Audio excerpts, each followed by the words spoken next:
Tavainimesele tähendab see seda, et kell 11 tuleb kõik nende kanalite kaudu eelteavitus, et kell 3 toimub ohuteavituse test ning kell 3 käivituvad sireenid, tuleb teada, et tegemist on testiga, ohtu ei ole. Testiks valmistumine eeldas ning eeldab kümnete asutuste omavahelist tihedat koostööd, nagu näiteks ministeeriumide või koolide vahel ja erinevate ühiskonnagruppide informeerimist. Lisaks kutsub Argo Kerb ka kodanikke üles, et nemadki saavad vajadusel oma panuse anda.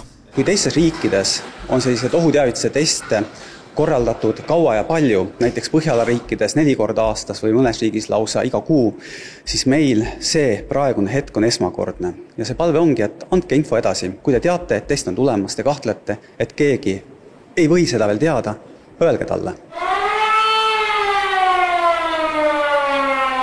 4-minutiline sireenide huilgamine katab 22 Eesti suuremat asulat ning umbes 65% elanikkonnast. Kuigi sündmusest ette teatavad kommunikatsioonikampaaniad on töös olnud pikemat aega, siis arvatavasti tuleb homne mõnedele eestlastele siiski ootamatult ja nad võivad kohkuda.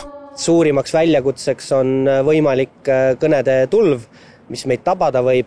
Meie töösaalides on homme tõepoolest mitu korda rohkem inimesi tööl. Me oleme kaasanud ka vabatahtlikke, kes aitavad meil vastata riigiinfotelefonile 1247 ja oleme pannud ka mõned oma kontoritöötajad, kes muidu kõnedele ei vasta, homme ka kõnedele vastama, et võimalikult hästi ikkagi oma teenuseid tagada inimeste jaoks. Janek Murakas lausub, et kui homme õppus täistuuridel käima läheb, siis olukorrast ehmudes ei tasu helistada otsejoones numbrile 112, vaid riigiinfo telefonile 1247.